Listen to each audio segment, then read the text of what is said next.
I shared my story, we had an interesting alignment of leaders where I think more of them got it and got the value of that than didn't. And the responses from leaders through my chain and some of those supportive individuals that really encouraged us to grow through the struggle and learn how to do this differently because they had seen the impact of that. I also had, at one point, generic about the room, was sitting in a room and a general officer shared that they believed that as long as we faced everyone who was struggling with suicide and told our airmen that our Air Force deserved better, that would get them to not lead themselves to take their own lives. And I was sitting in that room having already shared my story, and this person didn't know that. Talked to several people after the fact who had had their own experiences, and it was, a statement like that in my darkest place would lead me closer down that rabbit hole. It's not going to pull me out of it because I believed the world was going to be better off without me. Here's a way to reinforce that belief. And what I truly believe in those cases is these are well-intentioned people that want to do better. They want to shake people up by the shoulders. They have some of the same assumption I did, where you go, someone made a choice to do this thing, and I don't understand it, but I don't want them to do it. We don't normalize the tougher parts of the conversation. We don't talk about the nuance and the many different lenses through which people lose hope. Suicide's a disease of hopelessness.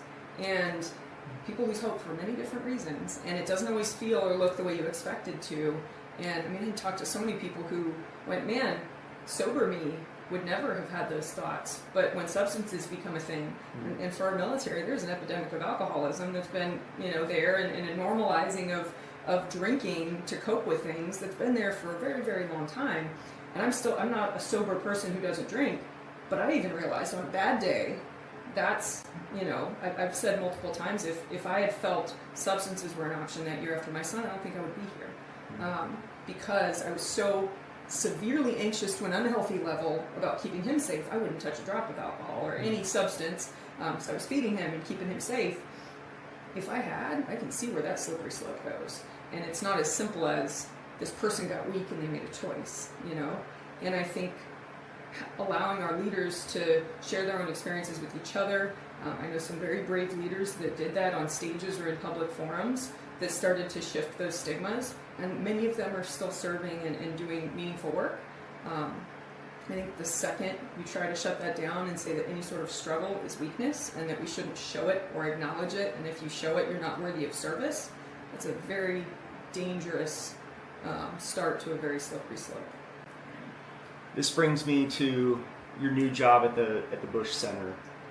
You retired about almost 2 years ago to the day, right? You retired in November. Yep. I was fortunate enough to be there for your retirement ceremony. My goodness, what a wonderful way to go out, in front of the Washington Monument and the Lincoln Memorial. Weather be damned, right? It was a great experience. Behind the lens, capturing it for all of us. And I was so honored to be behind the lens because I saw the emotion and how many people, how many lives that you impacted.